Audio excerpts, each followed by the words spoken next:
I'll tell you more about them here in a moment. And also Matt Vega, who, after running a debate tournament this weekend as the director of debate at DKC, is here filming our debate so that we can get it up on YouTube.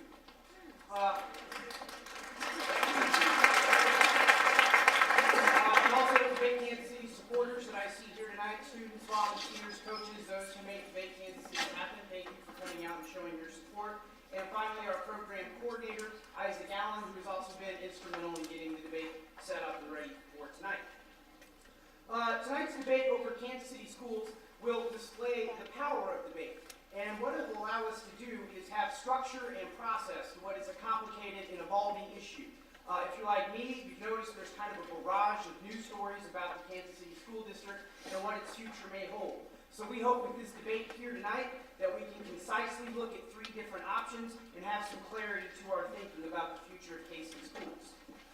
For tonight's debate, the structure will go something like this. Each one of our debaters has been randomly assigned a system of control that they will support. Either the current community board, a mayoral system, or a state takeover. And we will begin the debate with Marcus Leach, who will be supporting the current community board. He'll give a 4-minute speech, and then he'll be asked questions for 1 minute apiece from each of the other two debaters. Then those other two debaters will each have 2.5 minutes to offer arguments in opposition to the community board system of control. And then Marcus will have 3 minutes to close his case and refute the arguments made by the other two debaters. And then we will repeat this process again for the other two systems of control. And it'll be kind of like we've had 3 mini debates that have tested the system of control, each one of those options. And one thing I want to add is that regardless of the system that these debaters are arguing for, the core value that they're expressing, they believe that all the systems should empower the Kansas City community to educate its children. And that regardless of what system is being used, the Kansas City community should still be in control. Now to the debaters. As I mentioned, Marcus will defend the community board, and he'll start off the debate. He graduated from Central High School, where he was a standout debater. He and his partner, who's here tonight, Brandon Dial, placed 10th in the nation at the National Community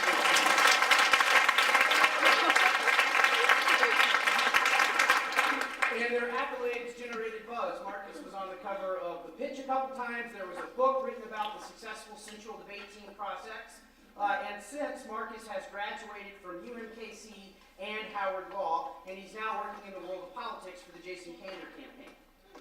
Our other two debaters currently form one of the best college debate teams in the country at Emporia State University. They placed 9th at the prestigious Harvard tournament, and they recently took 2nd at the Pittsburgh Round Robin, a tournament where only the top 15 teams in the country even receive an invitation. They are Ryan Wash, who's another graduate from Central, and LaToya Williams-Green, who attended Lincoln Prep. Both were standout high school debaters, and I can tell you that because I handed them a number of trophies to debate Kansas City tournaments. And now they are on a magical run in the ultra, and I mean ultra competitive world of college debate, and they are standing out as elite. So we are very thrilled to have them.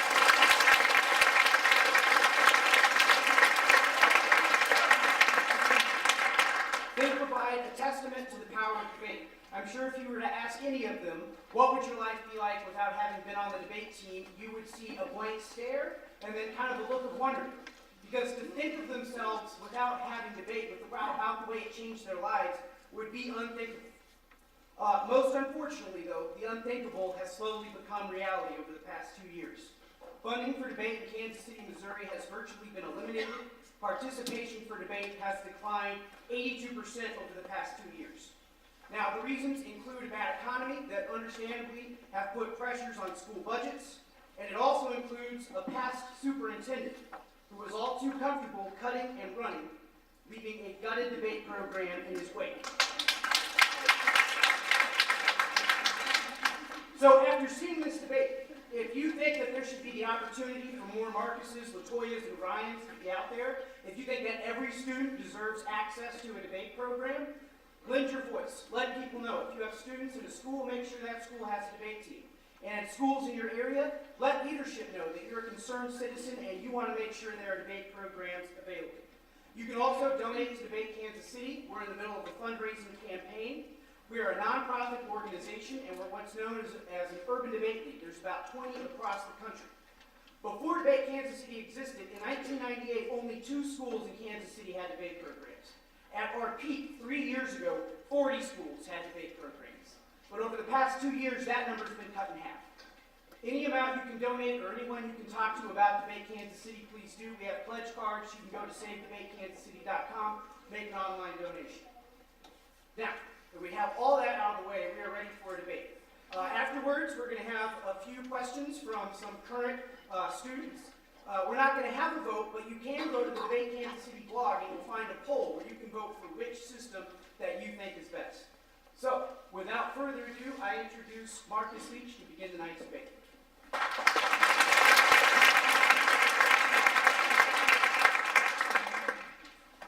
Good evening. I first want to echo Gabe's welcome and thank you for your participation in tonight's debate. This is a very complex issue as it involves myriad viewpoints and social perspectives while being of the utmost importance for our city.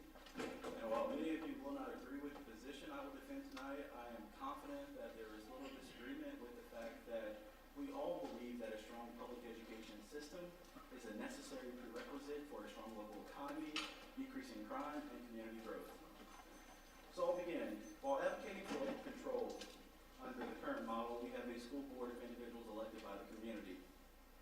And for the same reasons we choose to involve ourselves in democratic processes and the selection of city and state individuals, we avail ourselves to that process for board members, responsiveness and accountability when things go wrong. And under both the city and state model presented, the outcome will be individuals appointed to serve and represent our communities. However, this is a bad approach. I'm going to argue that community-elected individuals are far superior than politically connected and non-elected individuals to represent the schools. To begin, I'll turn our attention to our current board president, Eric Leonard West. In these last few years, we've seen more community involvement, whether agreement or disagreement, in our schooling and policies than I've seen in the last 15 years. And this dialogue is always a healthy and necessary first step to change.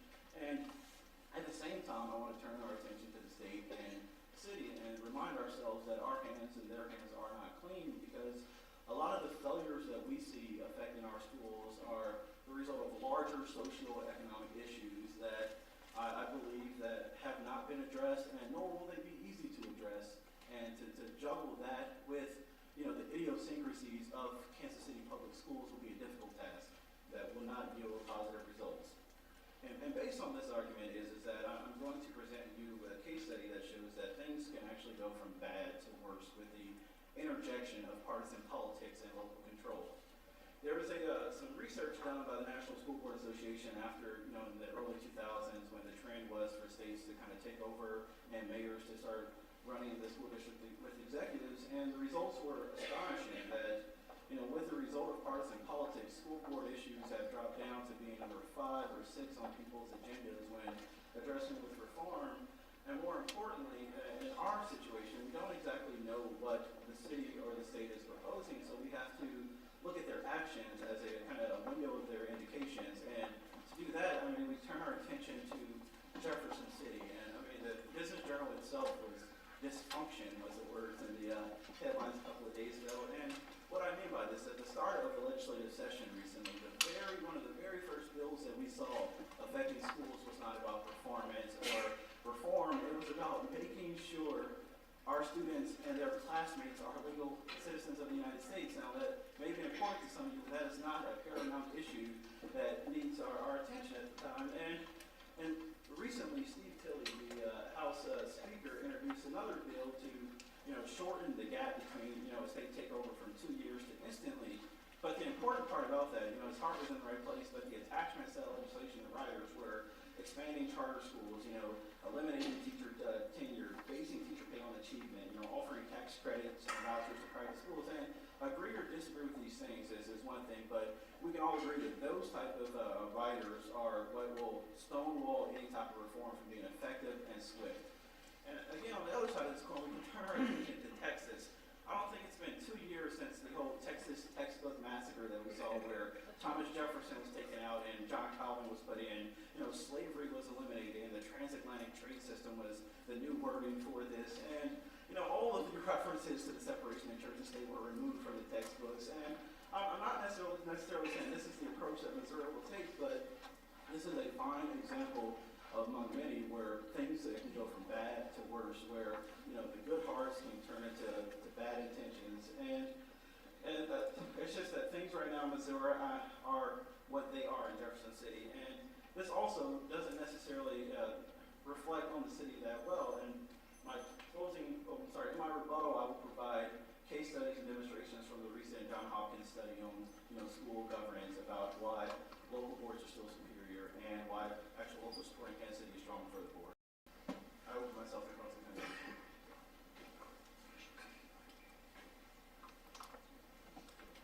You make this argument about that when other politicians get involved with the state, that it makes the situation worse, correct? Yes.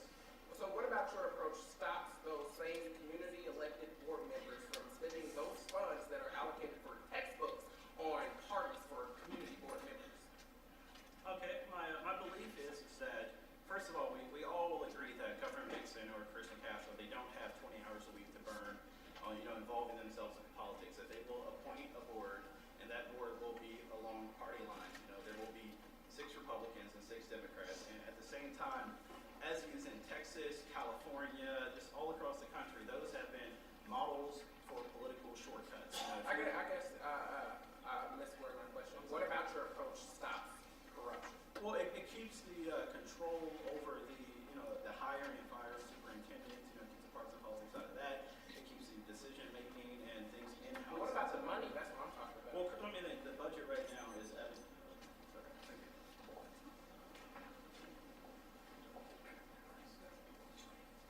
Oh, I'm sorry. 2 cross-examinations. I'm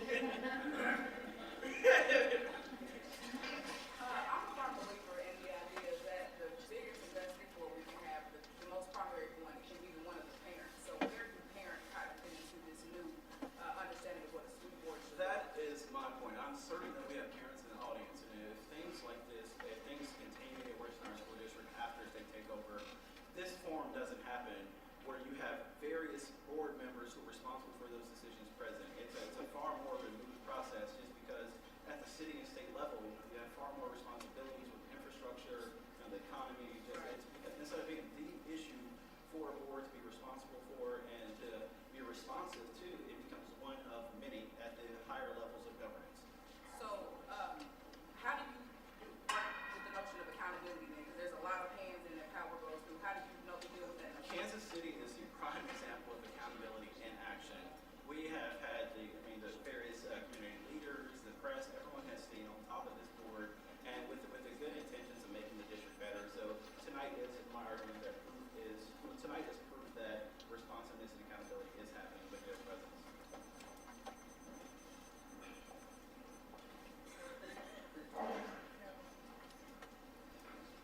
Speak into the mic. Please, thank you. Hello? Can everybody hear me? Are we clear? All right. Everybody in the back? All right. Okay. Sorry, I just want to make sure. Okay.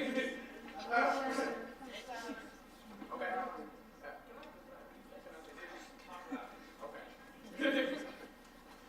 All right. I think that Marcus presents a pretty solid case, but there's a few problems with his approach. One of which is that he kind of just forgets the fact that we have this community board now, and it's failing. What has happened because of this community board's parents and the community feel that if once they elect this official, then that official has the needs of their community in their back pocket and is going to satisfy those needs, but the exact opposite happens. It forces parents out of the schools, it forces the communities out of the schools, and ultimately leaves the community in the hands of corrupted board members. And we cannot have that. That leaves the children that we advocate for stranded, that leaves our families stranded, and it teaches the kids a dangerous lesson. It teaches them that the only thing those children can do is simply replace their parents when we need more than that. It's not enough to have community involvement and community development here in Kansas City. We need to get Kansas City on the map for other cities so they look back here and model the way in which we're doing politics, but that cannot happen right now when we just simply elect officials and assume that they're going to have the best interest in mind.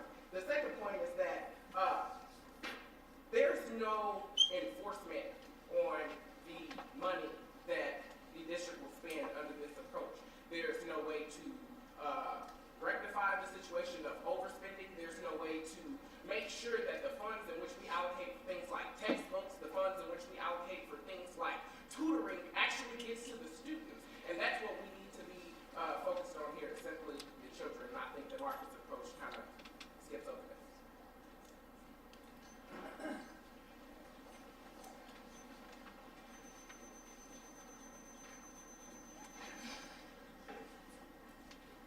After hearing Marcus's position on the notion of a school board, I find two major issues. First of which is the notion of the parents, which is what I was getting at in cross-examination when I looked at how parents actually fit inside of the equation. What school board control essentially attempts to do is eliminate parents from the ability to kind of dictate the ways in which they want their child's education to go. And the reason why it does that is because they begin to be stuck with this whole take what you can get mentality.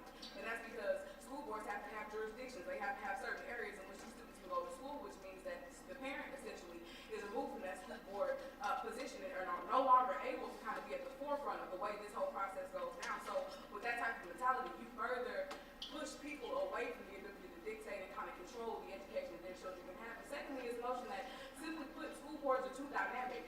Frederick Hess, the director of educational policy studies at the American Enterprise Institute, says elected boards have been blamed for the lack of coherence, discipline, and continuity. Shifting membership concerns the public perception and the desire to placate rest of communities by showing rapid improvement means that superintendents are under tremendous pressure to produce short-term results and earn their keep. Ultimately, we've seen this reflected in the ways in which we've had superintendent turnover that has been to the amount of 24 in the last 40 years. This essentially means that every 6 years that we, on average, change superintendents. So before I can really get my feet girded in kindergarten, things are changing by the time I graduated. Before I understand the way that my life is going to go in middle school, things are totally changed by the time I'm ready to graduate. And these are the uncomfortable moments that we have to take a step back and look at when we look at board control. And even in the fact that there are not a lot of people beating down the doors to take control of this community issue right now. There are not a lot of people signing up to be over the school board because it involves people who are willing to get their hands dirty. So we need to isolate the proper people to do that. And that essentially right now might not be many, many hands that come with turning over to board control. Thank you.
in my opinion, is a politician's memory of a statement Arnie Duncan made that was Kansas City is bad and it will be a difficult challenge ahead, but that does not necessarily automatically make it the worst district. And John Hawkins recently did a review of education systems across the country, and let me share their findings with you. Survey and case study data reveal that school boards today are faced with traditional challenges such as securing and allocating finances and recruiting and maintaining talented staff, as well as new issues such as state and federal level interference. I'll skip down. However, yet school boards continue to be valued and supported, and school boards provide a crucial link between public values and professional expertise. They are the epitome of representative governance in our democracy, and then the study finds that the districts that maintain the local board control are right now they're leading the way into its reform, so whereas other districts that have switched to charter school models, that on the 80% of those, when compared to their similarly situated peers, are underperforming. So there is absolutely no foundation to the belief that a state or city takeover would lead to more or higher academic test scores. And to follow this up, the biggest issue that we have, in my opinion, in Kansas City is the recruitment and retention of superintendent. I was going to show you the data from the American President Institute that shows that more than 80% of qualified individuals to fill that position support a local board model and would be deterred from involving themselves in a district that's run by the city or state. Thank you.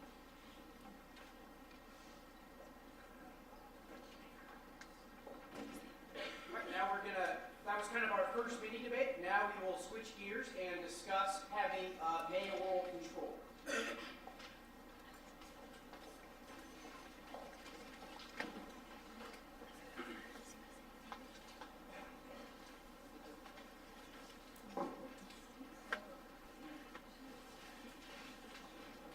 I believe the best place to kind of start this dialogue on my end would be with the state of the district. You know, if you look around in the district and what it's kind of become and what it's evolved into, you see that it's one of confusion, misdirection, and disempowerment. And when you put all those words together in my mind, you come up with what I like to call the struggle. But what I begin to understand about the struggle, and what I've been taught about the struggle, is that struggle is but the very evidence that you have yet to be conquered. So essentially, if you can struggle, you can fight. And if you can still fight, you can still win. But that has to be a mentality that we begin as a city to kind of take and undergird ourselves with as we begin to understand the ways in which our establishments and our schools have been kind of situated inside of the Kansas City area. So ultimately, we find ourselves in this struggle in a place that I like to call a place in between. It's probably not the worst it could be. You know, there's probably a lot of schools, a lot more districts, a lot more areas that are a little worse, but we're not necessarily the best that we ought to be. We're in that awkward place. That place where it just doesn't feel right. You know, that place where you think somebody's waving at you and you put your hand up real quick, but you gotta put it back down because they don't really like it. that place in between. And in that place, there has to be some type of emergent leader, and that's where that kind of leads me to understanding the mayor's role in all of this, because we have to find that person who is willing to go in that place in between and be the one that emerge themselves and press what we need to understand as a reset button. Ultimately, the reason why the mayor's control is going to be best is because local control, first of all, allows us to look at the overlaying interest of the city. Hence, which is the argument that I read from before, continued by saying that mayors have the ability to coordinate among municipal departments and frequently carry significant weight with the local business community, civic leadership, and state government. Mayors are often far better positioned to build broad citywide coalitions of interest rally business and civic groups and counter the fragmented politics of urban schooling. So ultimately, if you have a mayor in control that has kind of their head on swivel and can see a lot of the different issues, they can then formulate ways to allow for those solutions to those issues to deal with things like crime, community development, and even people just taking pride in the place that they're from. Secondly is the notion of the influence of the position. The fact that there is a mayor in place is going to give them resources and access to a lot more of the things that they need to truly empower and bolster them in their position. Ultimately, it continues by saying that advocates of mayoral control suggest that mayoral control is a precondition for serious school improvement. In dysfunctional, troubled big city school systems, urban school districts are often so hidebound, school boards frequently so disentangled in distractions and coherence, and patience so absent from the original DNA that handing the reins over to an active, engaged, and accountable mayor may be the better bet. So you understand that because of the position that they've been put on, they essentially are preparing themselves for the roles in which they have to play. Lastly is the notion of mayoral intervention, which has been proven to be successful in places like Chicago, where joining the interest of the school with the interest of the students has been most productive in actually combating things like crime. Ultimately, it forces the notion of accountability, which is the biggest, most important thing that we have to understand within this scenario to be pushed to the forefront. The people who have to have their hands on the levers of power must be the people who, at the end, we must trace back to what has gone wrong. The only way that we fix ourselves and set ourselves up for success in the future and truly embrace that notion of struggle is to understand our position with it and the people whom we entrusted with the power to actually dictate and change. Mayoral control.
your argument about the influence of the mayor. What exactly do you mean by influence? I mean, the first tier of that is just pure visibility. When you have someone in elected office, you have a person who has garnered votes, who has garnered support, who has the trust of an entire city on them. So putting them in that position and holding them responsible for the people whose lives they've essentially said they want to be responsible for is a pretty productive move toward just keeping track of the things that people do and how it is that they keep their promises. Okay. With that understanding of influence, how does that then rectify the situation of the lack of empowerment right now? I think once you decide to kind of occupy your role and truly be the leader that you said you wanted to be, that you got elected to do, I feel like that can have a ripple effect. I grew up in a home where if it wasn't for a mother who got up every day and said, this is what I'm going to do, this is how I'm going to do it, this is why I'm doing it, and there is truly foundational purpose in what I'm doing, then I probably would not be what I need to be a pretty strong and outspoken person myself. It's about the things that we see and the connections that we ought to be able to make by people who can empower us. Thank you.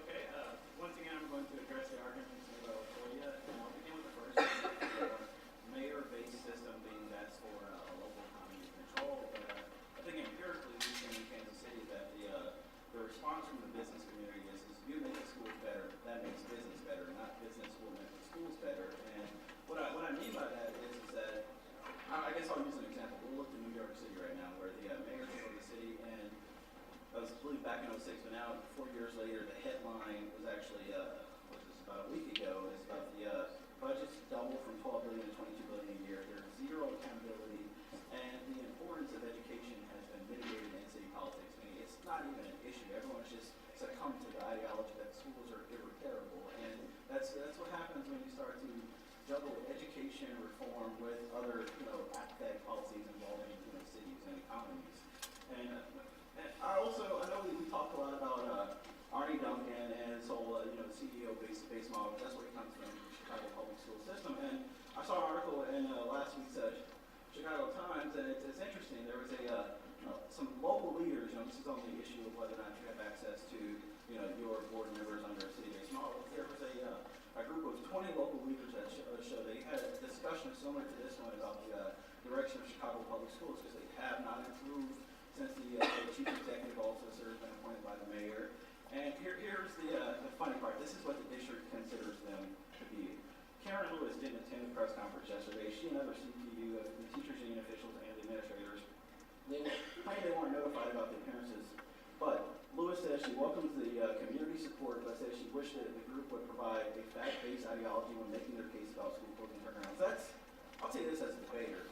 When someone just shoots you down and says you're not even worthy of talking because you don't know what you're talking about, you're not going to have a healthy discussion with that person. You're not going to be taken seriously, and you're not going to be engaged for what you may bring to the table as an individual. And she goes on, I wish they would have the benefit of understanding, and then that would be an interesting discussion. That was a week and a half ago. This is how you're treated as a parent when it goes from being locally elected representing individuals to those, appointed by a city mayor, $195,000 a year, who, just rides the executive force and has absolutely no accountability to the parents directly. And we'll move on. Sorry.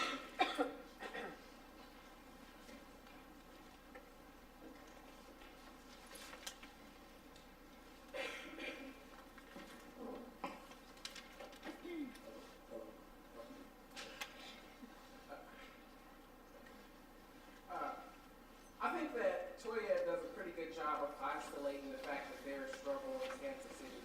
And I think that we are all in agreement with that statement, especially because of our presence here. However, what we have to understand, there's a clear difference, as I was getting at in cross-examination, between influence and empowerment.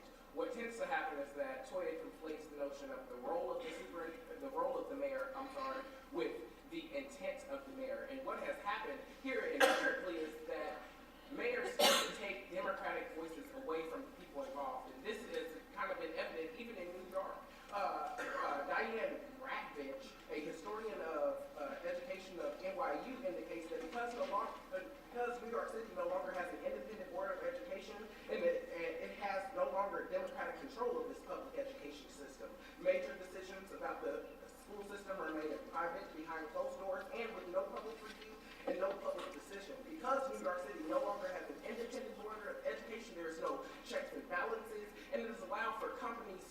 who've invested $1 million in the city kind of reroute the whole entire bus program so that students are no longer able to get to school. And so this is the problem when we inject politics into these types of situations. Education should not just be an issue in a campaign. It should be something that we actively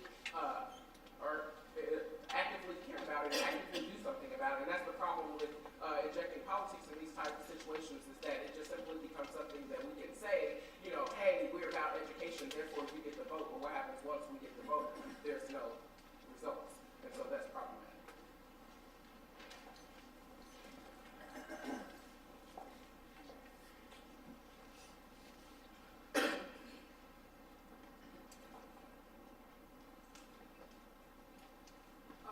In looking at my colleagues' kind of opinions, I still contend that struggle is but the evidence that you have yet to be conquered. And so with understanding that, you see all of the reasons that they brought up are different aspects of struggle.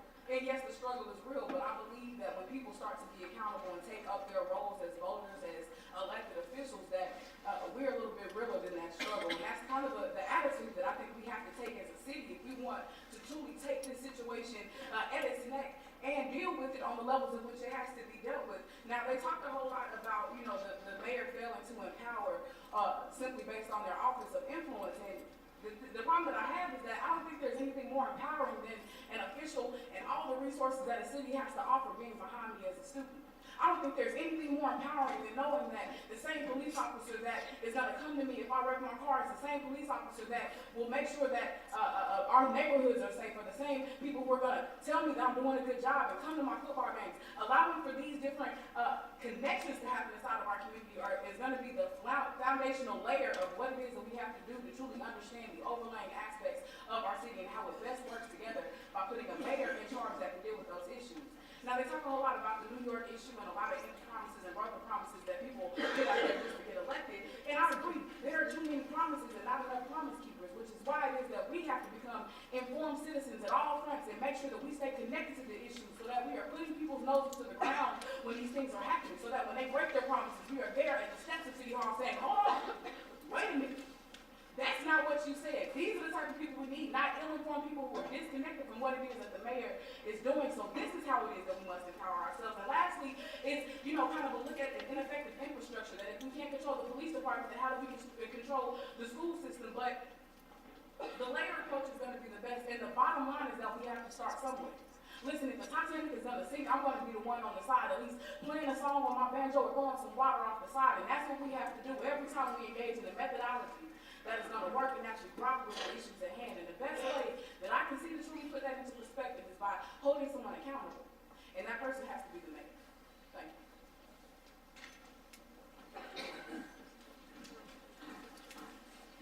All right, we'll move to our third and final mini debate, which will be over a state tape.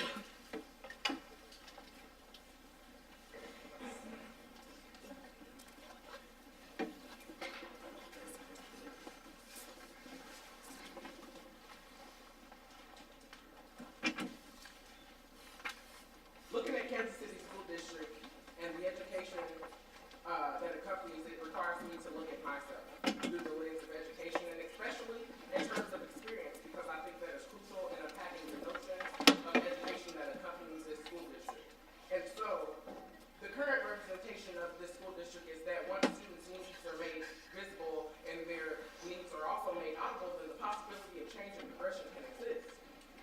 However, without a medium to deliver that message to people who perish, much as they did as Debate.mpg was ripped away and ripped off of the Kansas City, Missouri School District's itinerary, and much like the fact that the district now meets 3 of the 14 mandates required by the state of Missouri, another superintendent has resigned with less than 2 years in action, and the people are left disempowered. But we all, like Toya said, have to stop and ask the question, is it good for the children? Those who inherit this space where we push not only for education abroad, but for education in our own communities, in our own front rooms. But where would that education manifest ourselves? I think that something that we have all kind of just overlooked throughout this entire debate is that none of these choices truly will make schooling better. But it's just a question of which one allows for us to create the conditions for schooling to get better. Empirically, the state has allowed us to do that. In New Orleans, those children graduated. After the state took control, which is temporary, by the way, those students now, last year, 2010, 2011, more than 3/4 of them graduated from high school, and more than 3/4 of those students went on to college, according to Newsweek in 2010. This is why it's important that we reorient this conversation back down to the institutions that make education and operating in the world of education even possible, right?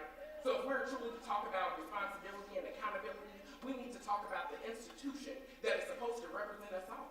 Because if it's truly a representative democracy, we have to understand whether or not the democracy represents on behalf of us. And the way in which we do that, we allow the state to take control, because as a people, we become angry, we become more willing to fight, we become more willing to accept that notion of struggle so that we can once eventually get our school districts back. So with that, nothing more than a state takeover.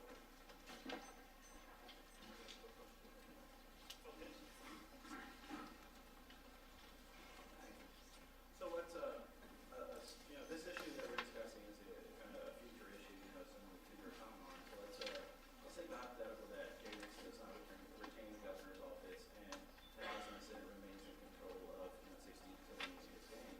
And so then we have bills like SB 90, the immigration status checks on the vice superintendent, and also paying teachers tenure, and just a various other That's happening changes. federal. That's something that's happening across the United Those States. will be good for the students in Kansas City.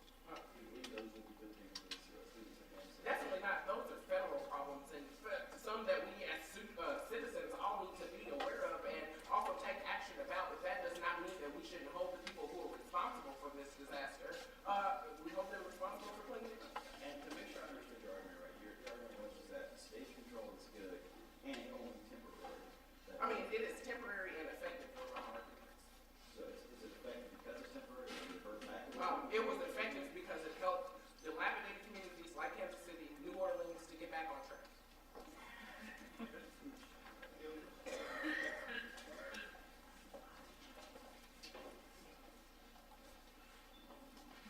All right, understanding that the state is a pretty large entity and that, the dilapidation of the education system is something that's pretty far spread, how, should we kind of guarantee that the state gets to the minutia of what's actually happening inside of Kansas City in and of itself? Well, that would assume that the state is the ones that get the kids ready for school in the morning. Of course, the community and the parents have to be involved in that process. With what comes with a state takeover is smaller districts, smaller schools, which force parental and consequently communal involvement, because those parents have to be involved in their children's education. Otherwise, the schools are not going to succeed. And with those being small institutions, we can have a better look on those situations.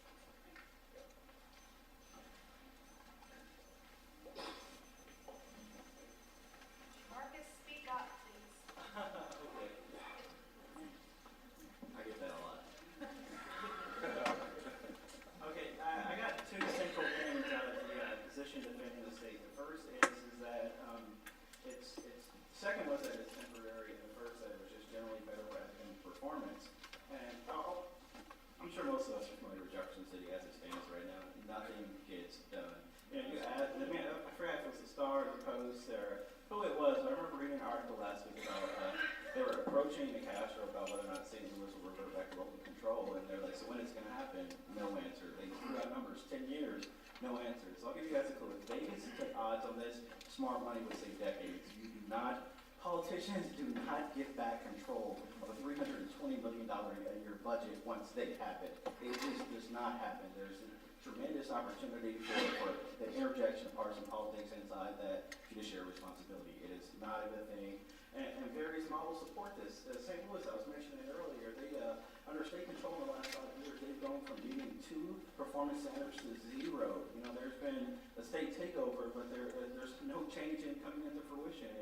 It's yielded no positive results, but we still approach the state as it's this clean hands and fresh face and new ideas when we know what the state's ideas are, we know what their approach are, and we know that it's politics and not performance. So we have this hollow promise, but we just don't have politics to support it. And I'm a strong believer in the fact that when I hear state control, it's more of a charter school and drag type argument, because that's what the clear majority of legislators are pushing for. And there have been the data on charter schools. I know we have some great ones in the city, but the data is consistent. There was a study done by Harvard University that released I'm not even going to paraphrase it. I'm going to read these two sentences or paragraphs.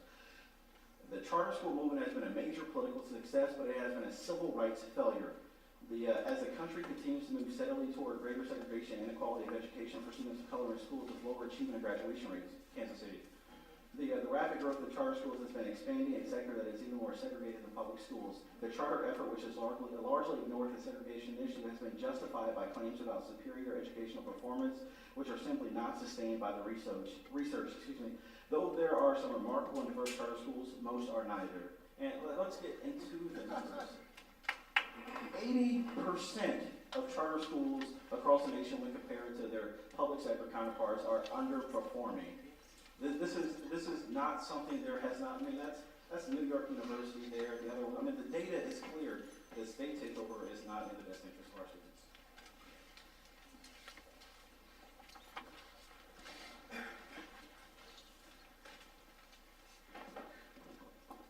In looking at the possibility of state takeover, I find two glaring issues that I can't allow this to kind of pass through this conversation. First of which is the idea that the further removed power gets, control gets, the more possible it is for us to start looking at these students as just numbers, just simply people and tallies on the chalkboard that only are supposed to equal up to some type of standard we're supposed to meet. And what that ends up leading to is increased standardization. And we see this in programs like No Child Left Behind, those same types of programs that have forced us to kind of standardize and sterilize our education and our methods to dealing with education, so much so that we are able to cut out programs like Debate Kansas City, like your local music department, like your local band department, because control has been so far removed, and the people who are down there in the trenches with these people, taking grenades with these young people, have been disallowed from participating in this process. And so you look at the fact that, yes, education in and of itself is a blanket issue, but we cannot have a blanket mindset or a blanket type of solution. The second issue I have is my favorite word throughout this debate, which has been accountability, and the fact that there will be less of it with state control, because there's no more catching people red-handed. You can't catch simply one person or one small group of people with their hands, on the money, messing up the money. Now it's, I caught you red pinky. Then I caught you red index finger. Then I caught you left index finger. Then I caught you, later on, or at some point, we end up being caught red middle finger. And you know what that middle finger ends up means? It means we all get messed up in the process. And so we have to isolate and have one central understanding of where this power and control is, so that we can hold those accountable for the promises they have broken. Remember, we have enough promises. We have enough promises. Now it's time for some promise keepers. And that's why we can't allow for state control.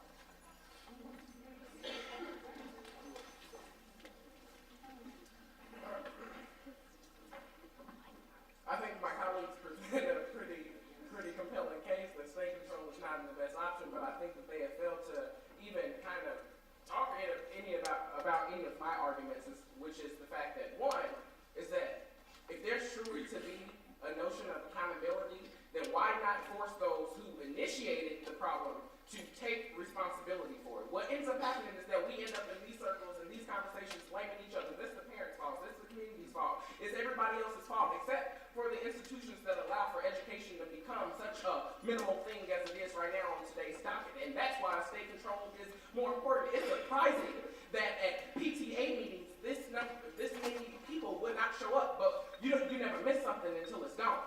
Now, once the school board is gone, we want to all rally together and talk about why we need to empower our students. We need to have this type of presence in Jefferson City where they're not doing anything. We need to be rallying against people. And what happens empirically with a state takeover is that the people rally not only against the state, but they rally against the state with one another. And that's why we need these people to work together and force them to not only confront the situation, but to deal with the situation. And we shouldn't skirt that issue. Regardless of the problems and regardless of the effectiveness of charter schools, there has to be someone to take accountability, and those who create the problems has to. Now, addressing this problem with charter schools, I think that that's pretty embarrassing to those students who do come from charter schools right now, to tell them that the talents and skills that they're accruing now are worthless in the grander scheme of the economy. Not only in the economy, in the grander scheme of education. What is standardized is when we compare charter schools in our community that don't experience the same thing as other schools in other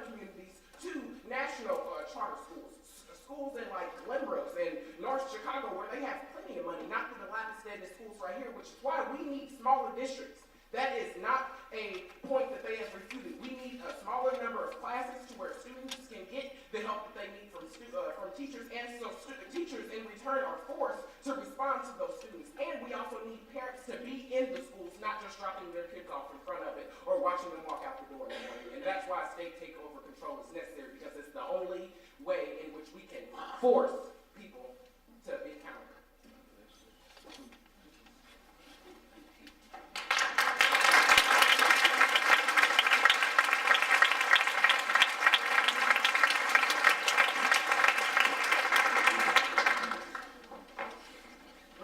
To a few questions from the audience members, but before we do, we have some gifts for our debaters donated by All-Star Awards, which also does all of Debate Kansas City's trophies, and they gave us these here tonight to give recognition to our debaters.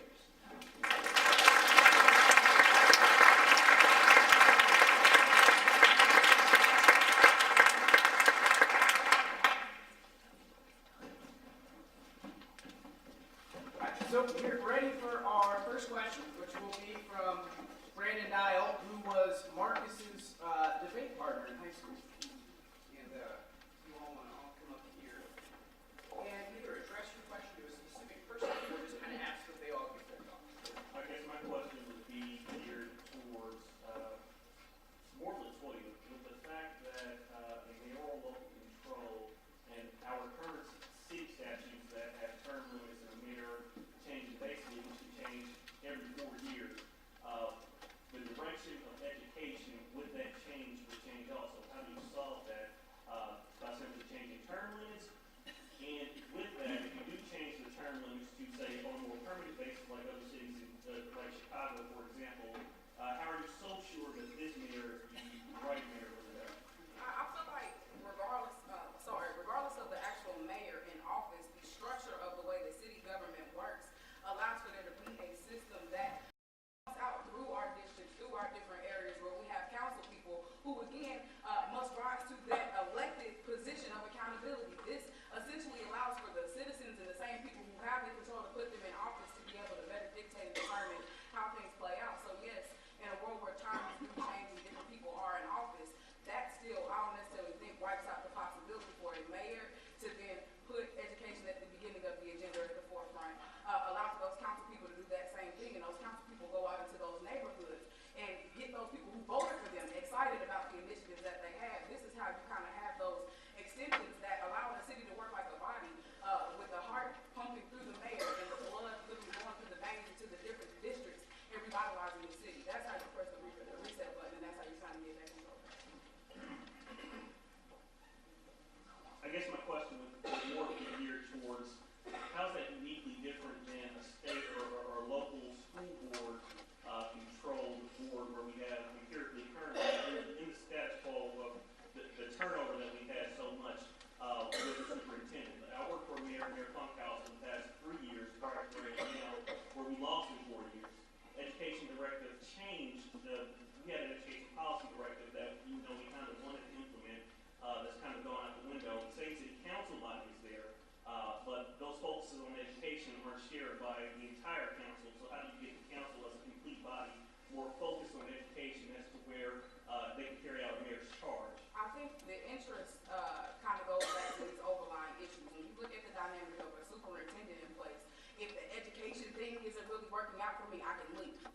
But with the mayor, if the education thing isn't working out, it's probably because this crime control thing isn't working out. If that isn't working out, it's probably because my neighborhoods aren't too great. If my neighborhoods aren't too great, it forces me to take a step back and truly look at the entire format that I've set in place as opposed to just this one nitpicky issue that if it doesn't work out, I can run off to other districts, other places where there are more money or better opportunities or more places for me to close more schools. I mean, truly and honestly, when you look at the interest of these different positions, the one of the mayor is one that has to be invested in the people and how it is that it functions, not just the amount of buildings that are open, not just the amount of budget red line. So that's how it is.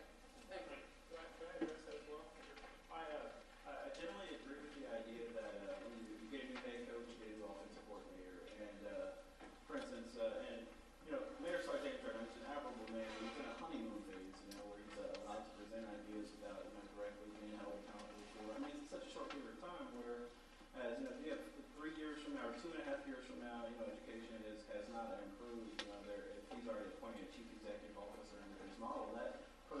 not be retained by, his successor. And at the same time, the reasons why we criticize our local board, again, we've had 24 superintendents in the last 4 years, and we can't pin that on our local board. That's a more systemic problem with our recruiting and retention. And this is also something, there is nothing that keeps Mayor's Fight Games out of involving himself in the recruiting of a qualified superintendent. That's a choice. When we like to pretend like these separate entities are some type of, business laws that prevent things from happening. But I remember Mayor Funkhauser proposed a citywide summit on education from the mayor's office, and Kansas City, we shut it down. We said it was out of line and inappropriate. I mean, it's a 60% public disapproval rating of that idea. So I'm not necessarily sure that the mayor's office is in a good situation in Kansas City to select our leaders. I'm Christine Gardner. I'm a alumnus of Lincoln Prep Debate. My question is for Brian. Jay Nixon is already asking that we cut millions of dollars from higher education in Missouri.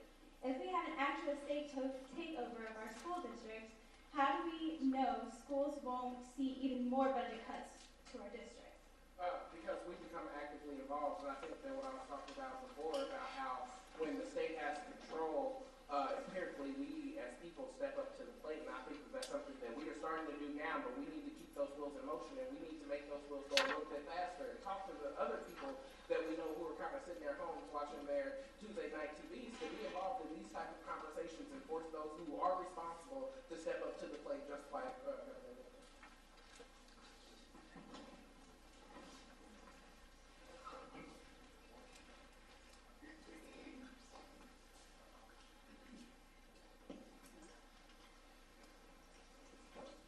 Hello, my name is Jared Freeman.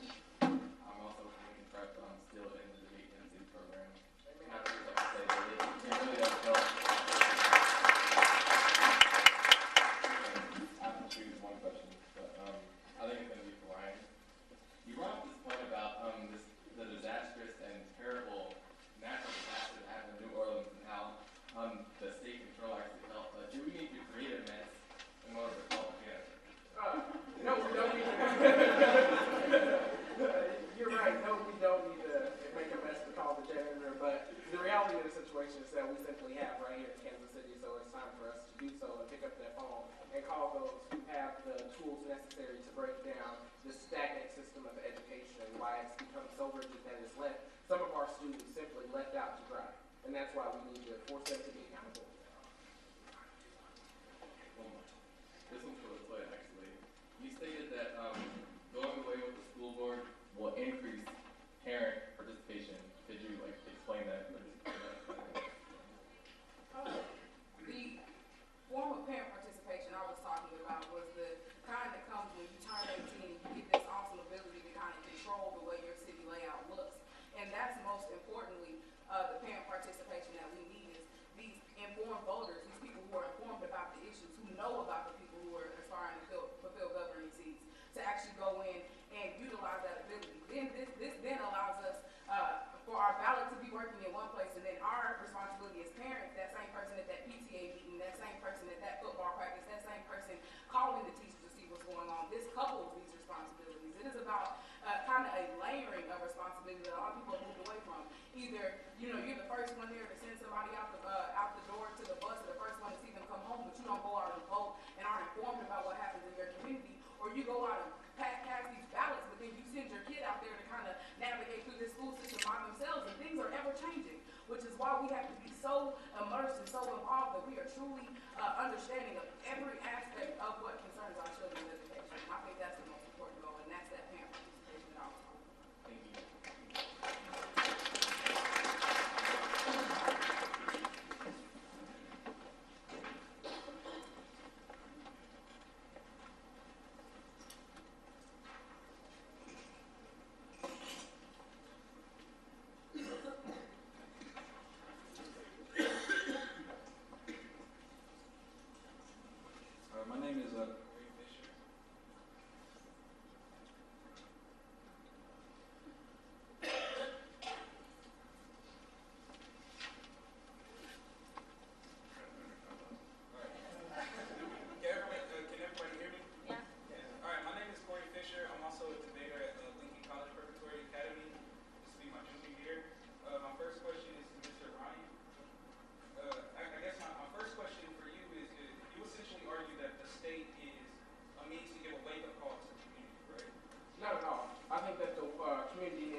Marcus' arguments about St. Louis, but what has happened is that all the evidence is not necessarily on the side that their education in St. Louis is horrible right now. What actually happened is that they indicated that it did get worse for a little bit, but current studies indicate that it's actually getting better. Now, I'm not a magician, and I don't think the state or anybody else in this room is, and so we can't expect for those changes to come overnight, but what we can do is expect for us to have determination day in and day out, and I think that's what we need to kind of triumph the horrible nature of state control. Okay, my next question is for Mr. Marcus Leach. You reference how pretty much community elected officials outpace a state takeover or a mayor type of leadership with our education system. Then Ms. Latoya and Mr. Ryan, they want to talk about how pretty much under these policies, these boards of these community boards seek to get statistical gains since they feel like nominally in our education system. So like, how do you fix superintendent outpacing and pretty much like short-term solutions to That's a great question, just simply because the data is consistent that the performance of district is directly tied to its ability to recruit and retain the highest quality superintendent. And at the same time, I presented the evidence from the National Enterprise Institute. They surveyed, superintendents and then candidates and executive search firms across the country that are, looking at similar jobs, and only 6% favor, working in districts that were run by cities or, state-based systems, state commissioners, and it was nearly unanimous that while, the public impression about, micromanaging from the district and stuff like the problems, they find that the relationship is complementary and across the board, and it's actually the preferred model for recruiting and retaining these individuals. All right, that concludes our Q&A session. Oh, yes. We have one more question. Yes. We really appreciate the debaters and we're assigned a position. I think the audience would be very interested in your personal views on this point.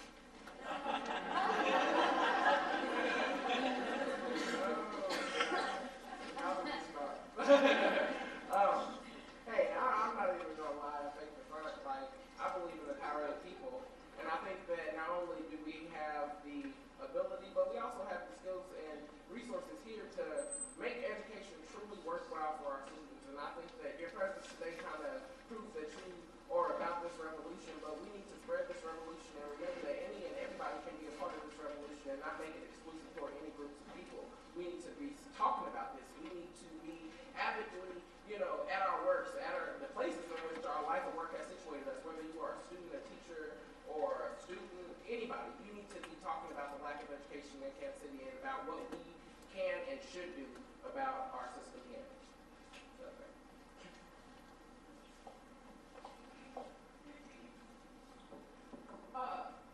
I'm in tension with all of the positions, but actually more than not, I do really agree with the notion of mayoral control, and the reason why is simply that notion of accountability. I learned the power of putting somebody in a place and seeing what they do with it, because when you see how things turn out, when you leave something and come back to it and can understand that not that many hands have touched it and dealt with it, then you can retrace and figure out what's going on. I think it's just a little bit easier for us to get out of our personal politics of, the personal politics of the school board and this interest and that interest. If, the same people who are out here with the ability to change people are the same people, again, with those overlapping interests, and those same people who have to show me what I voted for them for, or who are going to have to deal with me and my best buddies that were at UMKC on the front steps of City Hall. I think just having a focal point, a locus for us to kind of take our demands and take our needs is going to be important, because, again, with those overlapping interests, the mayor, whoever it is, whether it be Scott James or the next person or whomever,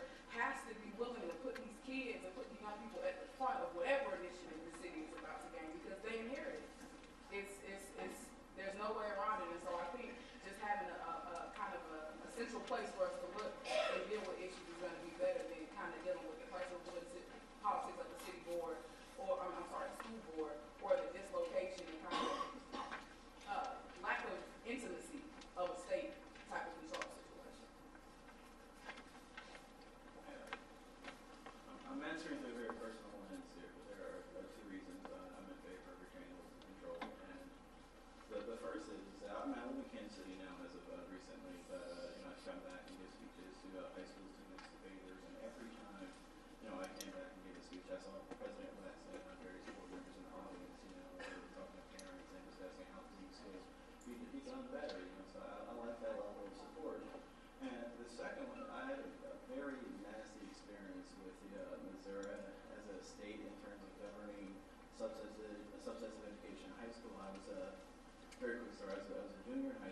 partner and I have just done the unthinkable. You know, we upset the best teams in the country. We won a bid to the tournament champions, which happens at the end of the season.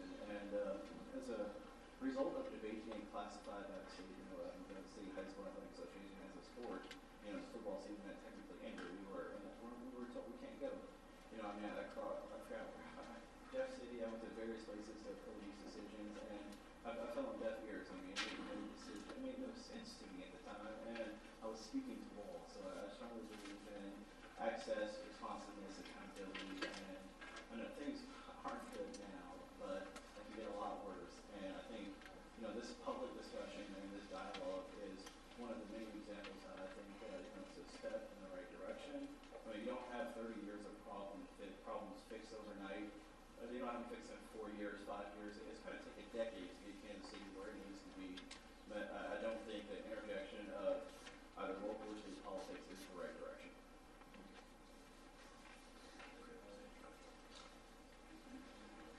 All right, well, why don't we give the debaters a round of applause again?